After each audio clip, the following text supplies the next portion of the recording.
ఇప్పుడు మనం 2025వ సంవత్సరం మార్చి నెల 1వ తేదీ నుంచి 31వ తేదీ వరకు ద్వాదశ రాశుల్లో 3వ రాశి మిథున రాశి వారి జ్యోతిష్యం భూత భవిష్యత్తు వర్ధమానం ఎలా ఉందో మన జానకిరామ్ని అడిగి చూద్దామండి. చదువు, విద్య, ఉద్యోగం, వ్యాపారం, ఆరోగ్యం, సంసారం, కుటుంబ బలం, యోగ బలం, అనుకున్న కోరిక, రాజకీయ రంగంది, కళారంగంది, కుటుంబ స్థానంది, ఆరోగ్య స్థానంది, చదువు స్థానంది, చేసే పనిది ఎలా ఉంది చూడు జానకిరామ్.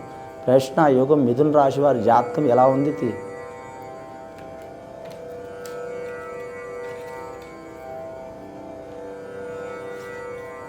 మిథున రాశి వారి జాతకంలో చెప్పాలంటే అండి, వారి పేరు మీద మాత్రం ఏ దేవుడు రాలేదండి. మామూలుగా వచ్చింది వారి పేరు మీద, మామూలుగా చిట్టి వచ్చిందండి. జ్యోతిష శాస్త్రంది వచ్చింది. నవగ్రహాల్లో రాహు మాత్రం మంచి బలంలో ఉన్నాడండి. వారి పేరు మీద యోగ స్థానంలో ఉన్నాడు. రాహు ఉచ్చస్థానంలో ఉన్నాడు. రాహు ఉచ్చస్థానంలో ఉన్నందు వలన మాత్రం వారికి ఎటువంటి ప్రాబ్లం వచ్చినా తొలగిపోయే అవకాశాలు ఉన్నాయండి. అలాగే గురుడు ఉచ్చస్థానంలో ఉన్నాడు. గురుడు ఉచ్చస్థానంలో ఉన్నందువలన ధనం ఏదో రకంగా అందే అవకాశాలు ఉంటాయి వారి పేరు మీద. ధనం మూలం జగత్ అంటారు. సూర్యుడి చుట్టూ చంద్రుడు తిరుగుతారండి. చంద్రుడి చుట్టూ మనుషులు తిరుగుతారండి. సూర్యుడి చుట్టూ చంద్రుడు తిరుగుతారండి. చంద్రుడి చుట్టూ భూమి తిరుగుతారండి. భూమి చుట్టూ మనుషులు తిరుగుతారండి. మనుషుల చుట్టూ ధనం తిరుగుతారండి. ధనం చుట్టూ ప్రపంచం మొత్తం తిరుగుతుందండి. వారికి ధనం ఏదో రకంగా అందే అవకాశం ఉంది కాబట్టి వారికి ఎక్కడ పోయినా అనుకున్నది సాధించే అవకాశం ఉంది. ఈ మిథున రాశి వారి జాతకంలో దశమ స్థానంలో శని ఉంది కాబట్టి దశమ దరిద్రం లెక్క ఇబ్బందులు పడే అవకాశాలు ఉన్నాయి. అలాగే దశావతారం లెక్క మాత్రం వారు 10 రకాలుగా ఏదైనా ఒక పని చేసి సాధించే అవకాశం ఉంటుందండి. ఈ మిథున రాశి వారు ఏ పని చేసినా కానీ 1కి 3 సార్లు ఆలోచించి చేయటం మంచిది. ముఖ్యంగా మృగశిర నక్షత్రం వారికి ఇబ్బందికరమైన పరిస్థితి ఉందండి.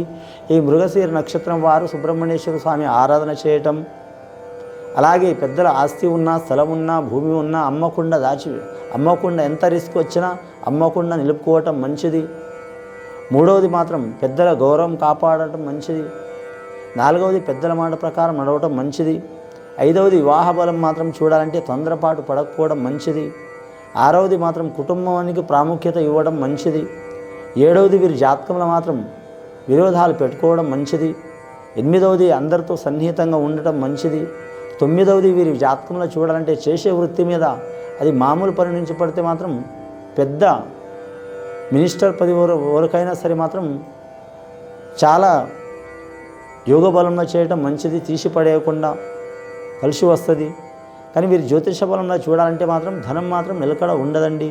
వ్యాపారస్తులకు తిరుగు ఉండదండి. ఆరుద్ర నక్షత్రం వారికి అద్భుతంగా ఉన్నదండి. ఈ ఆరుద్ర నక్షత్రం వారు మాత్రం ఎవరికి పూజ చేసినా చేయకపోయినా ఆ పరమేశ్వరుడికి పూజ చేయాలి. మీరు వందలాదిగా చేయాలని ఏం లేదండి. మనస్ఫూర్తిగా 5 నిమిషాలైనా సరే 10 నిమిషాలైనా సరే నీటి అభిషేకం చేసినా కలిసి వస్తుంది. రుద్రాభిషేకం చేసినా కలిసి వస్తుంది. పాలాభిషేకం చేసినా కలిసి వస్తుంది. అలాగే మాత్రం వీరి జ్యోతిషంలో భస్మాభిషేకం చేస్తే విశేషమైన ఫలితం ఉంటుంది వీరి జాతక బలానికి. మాస శివరాత్రి రోజు చేయాలండి. అలాగే పౌర్ణమి ఘడియల మాత్రం వివాహం కాని అమ్మాయిలు ఆ శివునికి ఆరాధన చేస్తే చాలా మంచిదండి. సాక్షాత్తు పార్వతీ దేవతని ఒకానొక ఘడియల మాత్రం పూజ చేసింది శివుణ్ణి. అలాంటి అమ్మవారే చేసింది. మనం మానవులు కూడా చేస్తే చాలా వరకు మంచిది. వివాహ దోషాలు వెళ్ళిపోతాయండి. వివాహం జరగకపోవటం, నచ్చిన వరుడు నచ్చిన వారు రాకపోవటం, వచ్చిన వారు నచ్చకపోవటం, ఏదైనా ఇబ్బందులు రావటం, లేదా మాత్రం ప్రేమించిన వారు దూరం కావటం, అలాగే మనం నచ్చని వారు మనల్ని హింస పెట్టడం, చదువుకునే కాడ కావచ్చు, లేదా కళ్యాణం కాడ కావచ్చు, ఉద్యోగం చేసే కాడ కావచ్చు, లేదా మాత్రం ఎక్కడైనా సరే స్త్రీలకు రకరకాల ప్రాబ్లమ్స్ వస్తూ ఉంటాయండి. ఈ ప్రాబ్లమ్స్ తొలగిపోవాలంటే మాత్రం వారికి మానసికంగా శక్తి రావాలన్నా, శారీరకంగా ధైర్యం రావాలనుకున్నా, ఏదైనా మాత్రం ఎక్కడ పోయినా ఖచ్చితంగా ఉండాలనుకున్నా, ఒకరికి నొప్పించకుండా వారు నొయ్యకుండా ఉండాలనుకుంటే ఆ పరమేశ్వరుని ఆరాధన చేయడం చాలా వరకు మంచిదండి. ఆరుద్ర నక్షత్ర టైంలో మాత్రం శివుడికి పూజ చేయాలండి. ఈ రాశి వారి పేరు మీద మాత్రం పెద్దల ఆస్తి కలిసి వచ్చే అవకాశం ఉందండి. భూమి కావచ్చు, జాగా కావచ్చు, స్థలం కావచ్చు, ఇల్లు కావచ్చు, లేదా పంట కావచ్చు, పొలం కావచ్చు, ఏదైనా పార్ట్నర్షిప్లో ఉండి వచ్చే ధనం కావచ్చు, లేదా వీరి తల్లిదండ్రులు కానీ తాత ముత్తాతలు కానీ సంపాదించిన ఆస్తి కానీ తిరిగి వచ్చే అవకాశాలు ఉంటాయి. అలాగే కోర్టు కేసులు, తగాదులు, చికాకులు ఉంటే తొలగిపోయే అవకాశాలు ఉంటాయండి.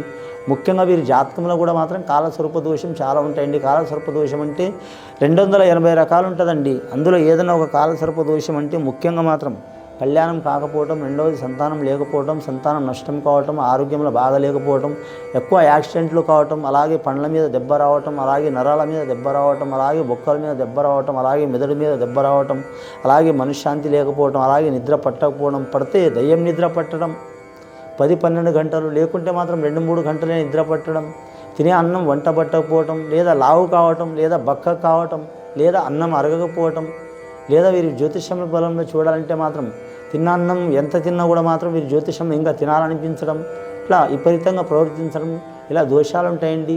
ఈ దృష్టి దోషాలు పోవాలంటే వారి పేరు మీద చూడాలంటే మాత్రం ఎవరికి పూజ చేసినా చేయకపోయినా కులదేవతని ఆరాధన చేయడం మంచిదండి. నవగ్రహాల్లో వీరి పేరు మీద చూడాలంటే గురుబలం ఉంది కాబట్టి ఎక్కడ పోయినా అనుకున్న పని సాధించే అవకాశం ఉంది, నమ్మిన పని జయమయ్యే అవకాశం ఉంది, సంతానపరంగా లాభమయ్యే అవకాశం ఉంది. వీరి పేరు మీద గవర్నమెంట్ రుణం ఏదో రకంగా తినేది ఉందండి. ఉద్యోగపరంగా కావచ్చు, లోన్ పరంగా కావచ్చు, గృహపరంగా కావచ్చు, స్థలపరంగా కావచ్చు, తినే అవకాశం ఉంటుంది వీరి పేరు మీద. ముఖ్యంగా నల్ల బట్టలు ఎర్ర బట్టలు కలిపి మాత్రం తొలగవద్దండి. వీరి జాతకంలో వెండి బంగారం అచ్చుబాటు ఉండదండి, బండి మాత్రం అచ్చుబాటు ఉంటుంది. గత కొన్ని సంవత్సరాల నుంచి పడుతున్న ఇబ్బందులు, చిక్కులు, చికాకులు తొలగిపోయే అవకాశాలు ఉన్నాయి. ఈ మిథున రాశి వారి జాతకంలో చూడాలంటే మాత్రం అనుకున్న పని జయమయ్యే అవకాశం ఉందండి వీరి పేరు మీద. కానీ దశమ స్థానంలో శని ఉన్నది కాబట్టి మాత్రం కొన్ని ఇబ్బందులు వస్తాయి, ఆకస్మికంగా శుభకార్యాలు చేసే అవకాశం ఉంది. అలాగే వీరి పేరు మీద చూడాలంటే మాత్రం వ్యాపారస్తులకు మాత్రం తిరుగు ఉండదు. ముఖ్యంగా వీరి జ్యోతిష బలంలో చూడాలంటే మాత్రం ఫైనాన్స్ రంగంలో ఉన్నవారు జాగ్రత్త పాటించాలండి. షేర్ మార్కెట్, స్టాక్ మార్కెట్ ఉన్నవాళ్ళు జాగ్రత్త పాటించాలండి. ఇంకా ఉద్యోగస్తుల్లో చూడాలంటే మాత్రం ఐఏఎస్, ఐపీఎస్ రంగం వారికి కొన్ని ఇబ్బందులు తప్పవు. రెవెన్యూ రంగం వారికి కలిసి వచ్చే అవకాశం ఉంటుంది. అలాగే నిరుద్యోగులు శుభవార్త వినే అవకాశం ఉంటుంది. లేదా ఏరే ప్రాంతంలో ఉద్యోగస్తులు ఏరే ప్రాంతంలో బదిలీ కావాలనుకునేవారు చాలా కష్టమండి బదిలీ కావటం. అలాగే వారు ఆఫీసులో పనిచేసే కొలీగ్స్తో ఇబ్బందులు రావటం, బాసులతో ఇబ్బందులు రావటం, ఇలాంటి చిక్కులున్న వారు కూడా తొలగిపోయే అవకాశాలు ఉన్నాయండి. కానీ వీరు ఏదైనా సరే మాత్రం అంశబలం మంచిగా ఉంది వీరి జాతక బలానికి. ముఖ్యంగా వీరి జాతక బలానికి చూడాలంటే మాత్రం శుక్రవార ఘడియ, మంగళవార ఘడియ వీరికి కలిసి వచ్చే అవకాశం ఉందండి. అమ్మవారు దయ ప్రాప్తించే అవకాశం ఉంది.